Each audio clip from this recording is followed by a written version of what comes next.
What's the potential of any human being? You tell me, quick. Unlimited. Do most people's results reflect that true potential, yes or no? No way. Why? Because most people aren't taking enough what? But is it possible to take a lot of action and still get lousy results? What if you got a salesman that works for you and they walk out and they knock on 100 doors and they say, you wouldn't want to buy anything from me, would you? Or they don't say that verbally, but they say it non-verbally. Is that going to affect their results, yes or no?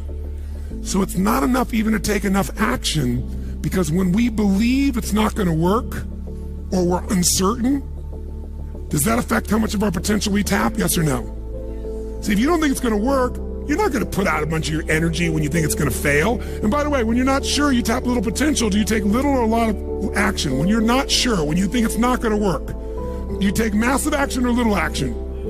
Now, when you take little potential with little action, what kind of results do you get? Little lousy results. And when you get lousy results, what does that do to your belief?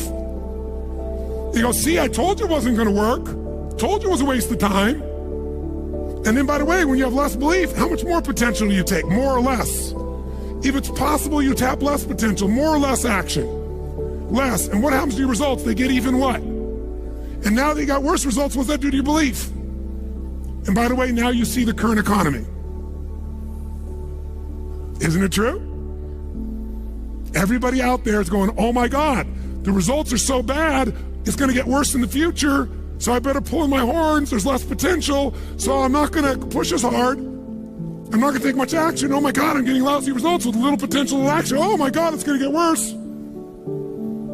That's what creates a recession, depression, whatever you want to call it. How do you change that? By the way, can it work the opposite direction? What would happen if something inside you gave you so much certainty inside of you that you felt absolutely certain that recession was your friend, that the worst economy for you was the greatest time on earth, that all you had to do is manage your state and apply your fundamentals and immerse, stay coached so you don't get off target, keep taking action, and you could own your business and you go to other people's businesses. Make sure that you know exactly what you have to do to take advantage of the opportunity when it comes your way. Let's say that one of the top priorities on your career list of goals is to get this new client.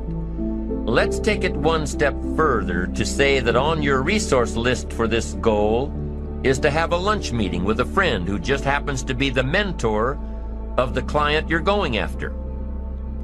Is this friend of yours a sure bet on your resource list?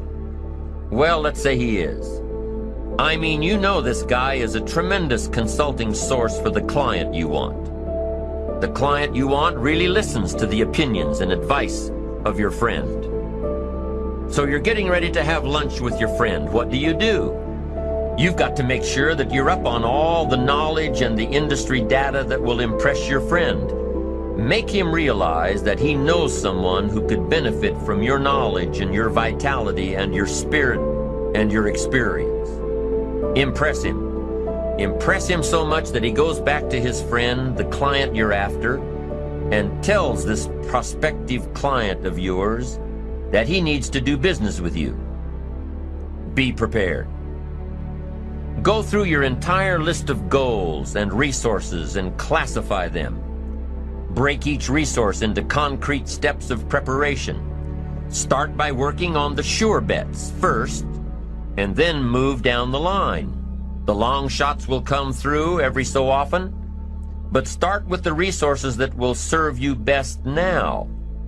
Get ready for the opportunities before they come your way.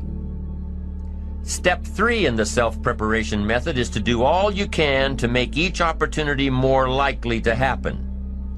After you've determined what you have to do to get ready, to be prepared, after you've determined this, see what you can do to expedite the process. And my mama said, what you doing back there? You know, I'm just giving him some cookies, Mamie. And she said, here you are, Leslie, even though you're a bad little boy, I brought you some cookies.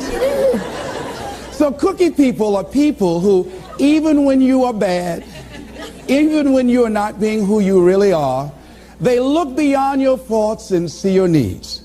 Even if you're a moody person and curse them out and dog about sometimes, these cookie people love you unconditionally. How many of you have ever had cookie people in your life? All right.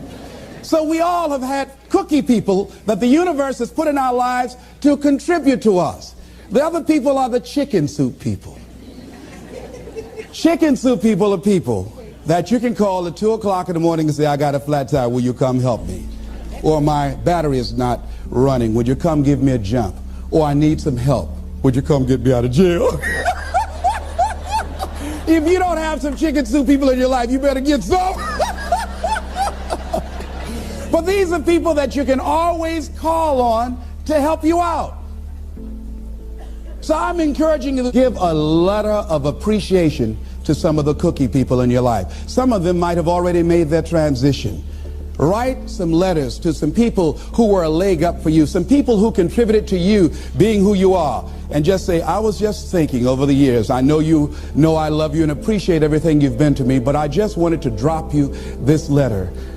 How do you think they'll feel if they get that? Just out of nowhere, just want to thank you for how you have enriched my life.